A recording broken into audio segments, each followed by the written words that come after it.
The draft is done, the schedule is set, and now it's OTA season here at the Star in Frisco. And the first organized team activity of the new season, the Blitz, starts now.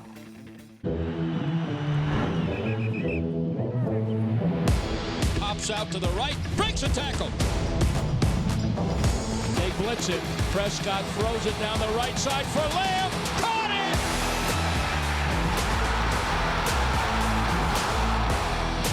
Back to throw, rush, sacked by Parsons. Belt-tie snap. Prescott with plenty of time. Lobs it end zone.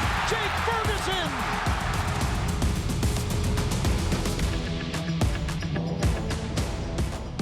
Things have literally been heating up here at the Star in Frisco this past week out on the practice field and here inside the Globe Life studio. This is the Blitz. Bill Jones along with Kyle Youmans. I love this time of the year as OTAs get started. We're going to be in Oxnard for training camp before you know it, Kyle. Oh, right around the corner. Now we've got a little bit of a schedule to go by as well. I mean, there's lots of things starting to point their direction and point everything toward the 2025 season. Just a couple of months now before the start of training camp. Let's get to the big news of this past week. Of course, the schedule released back on Wednesday night. Cowboys 20-game season. We're going to include the preseason in a 20-game schedule. As we should. The 3 preseason games, 1 on the road at the Rams, 2 home games this year. You don't often see them to play Baltimore and Atlanta in the preseason, but that's what you got this year. And then to the regular season, of course, it all starts on the Thursday night season opener for the entire league, the kickoff of the season at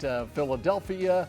And we'll break it down further as we go along here, but that leads you up to the bye week. The bye week sandwiched around 2 Monday night games, and you look at the second half of the season starting in November. That's a gauntlet after that, but start things off here, Kyle. How about we talk a little bit about those Philadelphia Eagles, and they're going to be raising a banner when the Cowboys come to town September 4th. Yeah, it's been a long time since the Cowboys and Eagles have met that early in the season. This is usually a matchup saved for the latter part of the campaign, usually a November-December matchup. But the NFL thought that if there is going to be a banner raised between the two NFC East rivals, you might as well do it in prime time Thursday night football. One of 4 Thursday games for the Cowboys, an NFL record throughout this schedule. I think it's an incredible start to the season for 2 reasons. You get to know what your team is made of early, the initial benchmark both within your division and within the entire NFL as the reigning Super Bowl champs.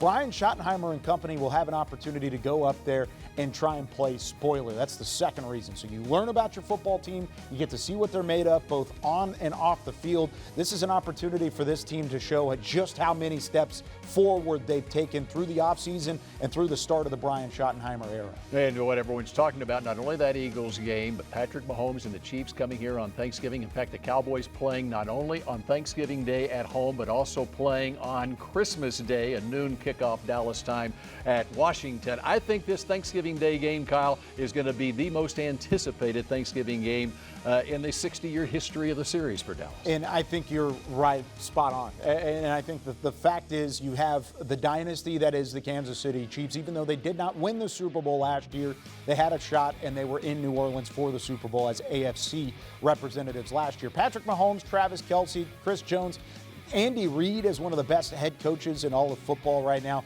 This Chiefs team is still very, very dangerous in 2025. They're going to have a national stage and an opportunity on Thanksgiving to play spoiler now in the Cowboys' home stadium. It's an opportunity at AT&T Stadium to break some ratings records and to also make some memories because the Cowboys can play spoiler and turn things around for the Kansas City Chiefs as well. First time Patrick Mahomes plays in an NFL game at AT&T Stadium. All right, we're just getting started here on the Blitz. Coming up later, we're looking at this draft class. The college coaches react to the Cowboys draft class. And coming up next, which 2025 matchups will prove to be the toughest when the Blitz continues.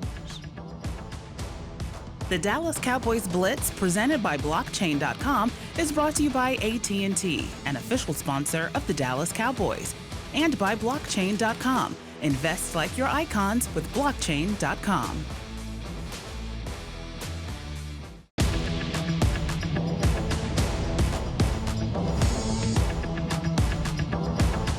This segment is brought to you by AT&T, official sponsor of the Dallas Cowboys. Yes, sir. We live. Welcome to the Cowboys live stream. In the live stream, we got special guest Tyler Smith, Osa, who can't say his last name. Odigizua, bro. Odigizua, baby. And Sedarian Lamb. And go! Adios. He cannot drive. I drive way better than you. He just got some money and some fancy cars. Put me in a different car. I don't want to be in a cart with him. I don't want to be in a cart with him. I don't want to be in a cart with him. Up there. Okay.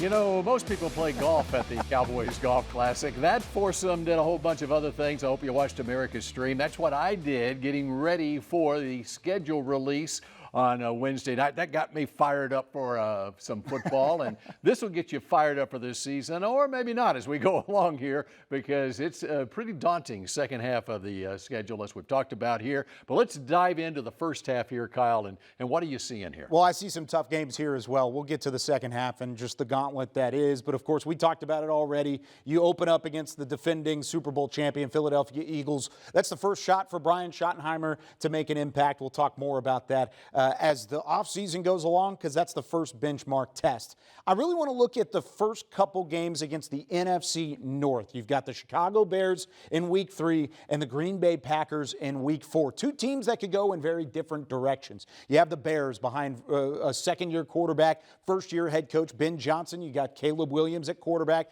You got some added weapons there on the outside. Of course, they made kind of a questionable first-round selection with Colston Loveland at the tight end position, but they're trying to protect Caleb Williams, and they're trying to give him some weapons to throw to. That might be an offense with a new play caller and a new system that might be better than they were last year. Is it enough to disarm the Cowboys at Soldier Field early in the season? At least it's not a cold game. Still something to look at. And then the Packers have never lost at AT&T Stadium in their entire franchise history. They've come to Arlington, they've won a Super Bowl, and they've beaten the Cowboys every time they've seen them. That's going to be another tough test from Jordan Love and company.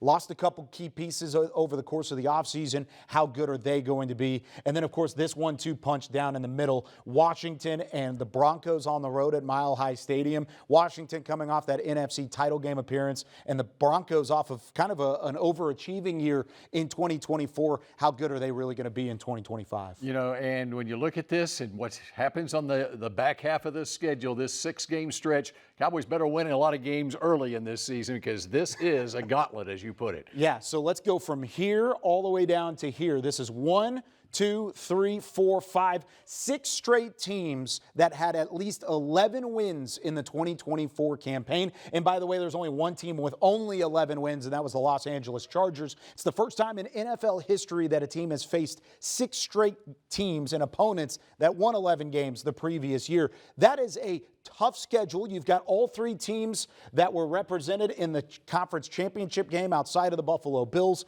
This is just an unbelievable end of the season. Even if you get through this alive and you make the postseason, you got to make sure and stay healthy in different parts, because you're going to be banged up by the end of it. You get the Giants on the road to close things out, back-to-back divisional road games to end the season. The NFL did not do any pleasantries for the Cowboys on the second half of the schedule. Happy holidays, Dallas Cowboys fans, from Thanksgiving week to Christmas Day. We'll see what you got. All right, we continue on the Blitz in just a moment. Tommy Yarish will be joining the show and building this team through the draft with some culture guys when we come back. This segment was brought to you by AT&T, official sponsor of the Dallas Cowboys.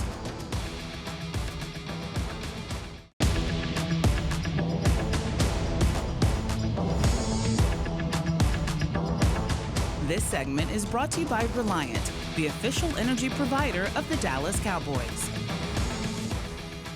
And the Blitz continues now. Bill Jones with Kyle Youmans, and we're now joined by Tommy Yarish, DallasCowboys.com, who's been doing a deep dive into this Cowboys rookie class. Very interesting stuff, as he has talked to the old college coaches for these new Cowboys players. Very interesting, Kyle. Yeah, it really is. It's a great read on DallasCowboys.com. Multiple articles that you can check out from Tommy himself. Tommy, I want to start with our number 1 overall draft pick, first rounder Tyler Booker. You got the chance to talk to Alabama head coach Kalen DeBoer. He had high praise for the Cowboys' new offensive guard. Yeah, I really appreciate all these coaches for making some time for me. And Tyler Booker was the first name that Kalen and I talked about, and nothing but high praise. Kalen DeBoer came over from Washington to Alabama. He's got to follow in the footsteps of Nick Saban, and Tyler Booker was a big reason why that transition was so seamless for him. Not just for how physical he was on the offensive line, but for the type of person he was in the locker room. DeBoer told me this is a guy who knew when and where he needed to step up and step in as a leader, and he did it in his last season at Alabama. They didn't get to where they wanted to go in terms of as a team throughout the season, but Booker was fantastic for the Crimson Tide and really big for Kalen DeBoer in terms of the transition that he made for him. Now, you got to double dip when you talked to Boston College head coach Bill O'Brien, of course, the former Houston Texans head coach, but he was also at Alabama with Tyler Booker and Donovan Ezaraku, the second-round draft pick, of course, at BC. Yeah, Bill O'Brien, a guy who has been in the NFL level and knows what it looks like in terms of players, right? Got there for the start of Tyler Booker's career at Alabama, helped recruit him to the Crimson Tide, but Donovan Ezaraku in his last year at Boston College was Bill O'Brien's first year. Before Bill O'Brien even met the Boston College football team, he met Ezaraku early, and that first impression really stuck with him, and that translated throughout the rest of the season. Ezaraku had his best year yet. He had 16 sacks on the year, and he was a guy that O'Brien had nothing but high praise for, and he really feels like he's going to translate well at the NFL level because of the bend that he's got. Not the biggest guy, but O'Brien said this is a guy who's going to work tenaciously to be able to get into the backfield and bring the quarterback down, something that he did very well under O'Brien's watch in his last year at BC. Of course, a lot of the character off the field has been a big topic of conversation for this Cowboys draft class. The loyalty from Donovan Ezaraku at Boston College with Bill O'Brien was one, but Savone Revel, too, in what he brought from East Carolina's standpoint for a new coach. This was a defensive coordinator promoted to head coach in Blake Harrell, and he really needed a guy like Revel to step up in that locker room. Absolutely. You talk about loyalty with Ezaraku. Well, Savone Revel was the ultimate idea of loyalty in terms of his commitment to Eastern Carolina. He turned down $300,000 to $650,000 worth of NIL money from the SEC level to stay with the Pirates, who gave him a chance after this guy was working shifts at an Amazon warehouse throughout the night with his father. ECU gave him a chance when he didn't necessarily have the grades that were too high to be able to play at the high D1 college level, and he stuck to it. And that, Blake Harrell said, made him an East Carolina legend, which he certainly was in his 2023 season, where he shined on film. Obviously the ACL tear in 2024, but nonetheless, this is a guy that is well loved by his coaches and his teammates for the locker room presence that he was at East Carolina too.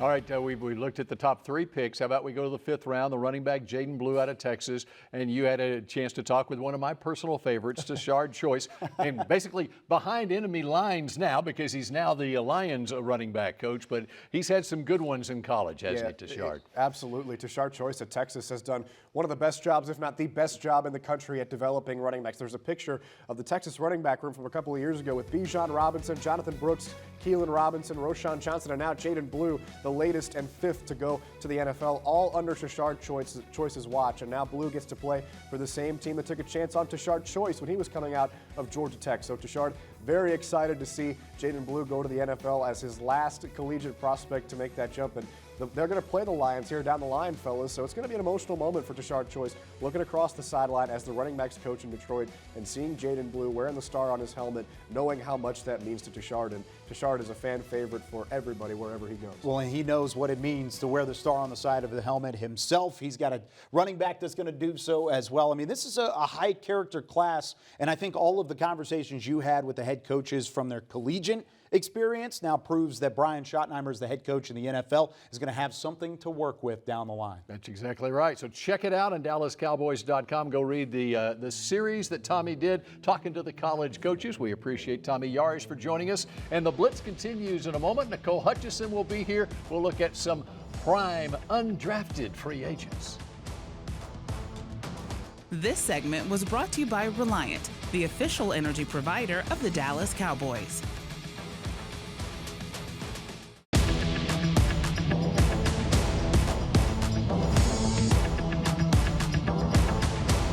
This week in Cowboys history, the NFL's all-time leading rusher, Hall of Famer Emmitt Smith, is celebrating another birthday. Smith, who was born in Pensacola, turns 56 this week. He played his first game of organized football at the age of 8. 25 years later, at the age of 33, he became the all-time leading rusher in the National Football League. First round draft pick number 17 overall, some 35 years ago. Welcome back to the Blitz. Bill Jones now joined by Nicole Hutchison. As we've looked at the draft picks in this class, this is an opportunity in this segment to look at a couple of guys who have a real chance of making this 53-man roster as undrafted free agents. Here's the list of undrafted free agent signees for the Cowboys. Some good names on that list. But Nicole, there's a couple of guys we want to hone in on in this draft, in this undrafted draft class. Absolutely, and I'm going to start on the offensive side of the ball first because I like the underdog guys to talk about. Trayshawn Holden, this is a guy who obviously didn't have the most money as far as his contract, $2.9 million over 3 years. None of that guaranteed. Let's talk about it. $3,000 signing bonus, but he brings this demeanor about him. He came in to rookie minicamp, automatically said, "I'm coming for heads," so that was a message right there. Simple as that, but he also brings this confidence about him. He's physical. He's a physical wide receiver. He can make those contested catches as well. He averaged 7.1 per catches. He's averaged a touchdown grab per 7.1 catches. So just talking about his production, it's obviously there. He also averaged 16 yards per reception as well. Working with Junior Adams, his wide receiver coach from Oregon, I'm pretty sure he could possibly make an impact on his wide receiver group. And there's a guy who started his career at Alabama, highly recruited guy out of high school, finished up at Oregon with Dylan Gabriel and Bo Nix before him throwing passes. Let's go to the secondary now. The Cowboys with a big need in that secondary. And there's another guy who is a transfer guy, started at Texas State, wound up at Kentucky. A ton of starts in his career, Zion Childress. A ton of starts and a lot of experience as well. Got a chance to cover him at Kentucky, and former defensive coordinator Brad White had sung his praises all the time. He's a guy that sets the tone on and off the field as far as his leadership and just his demeanor as well. But he's also that physical guy as well. You're looking for this Matt Eberflus system, a cornerback who also likes to help in the run game. He is the guy. Zion Childress also brings that, like I said, leadership qualities as well. So I'm looking forward for Zion Childress to make an impact as well. And so you had a chance to cover him, okay? I did. And when I look at a resume and I see two-time team captain, which is what he was at Kentucky, and so many starts in his career, here's a guy I think that can make the transition into the NFL, don't you? Yeah, and he's disruptive. He likes to do anything to help his team win, whether it's coming up and pressuring the quarterback or it's forcing a fumble. Anything that he can do to help his defense succeed, he's the guy to do it. All right, so there's just a couple of guys to keep an eye on as OTAs get underway this week, and with training camp and the preseason games, there's always some undrafted guys who make this roster. Maybe these two will be the ones this year. Thank you very much, Nicole Hutchison. And the Blitz continues in just a moment. Hey, we've got a draft pick signing on the dotted line when we come back. Closed captioning is brought to you by the Texas Lottery. Dallas Cowboys scratch tickets from the Texas Lottery are here. Play today. To watch more Dallas Cowboys content on your connected TV, download the Cowboys Now app on Amazon Fire, Roku, and Apple TV.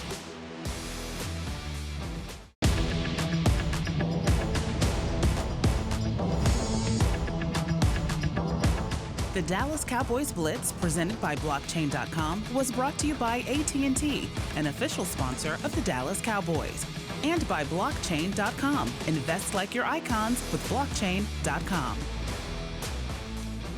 Well, the Cowboys draft class signed, sealed, and ready to deliver for the most part. Tyler Booker was the first to sign. Still got Donovan Ezeraku out there, but Jaden Blue signing this past week, and things coming together for this class. Yeah, and don't be alarmed to see Donovan Ezeraku not on that list just yet. I mean, it's usually going to take a little bit of time. There's usually some money talk on the side of the slotted allotment for each of the different picks and where they were selected in the NFL draft. So it's not unusual once you get get to OTAs, they have 1 or 2 players not signed by this point. And knowing the way that Donovan Ezeraku has spoken about this team and the way he's put his goals in the forefront, he's going to be just fine. Well, when there's a team that guarantees a contract for a second-round player like Houston did with Jaden Higgins, I think you look around the league and there's probably more second-round picks that aren't being signed just yet. So. All right, we got OTAs coming up this week. What are you looking forward to? We've got a media day on Tuesday for OTAs. Really excited to get a look, and it's our first real look at this team as a whole because we've seen a little bit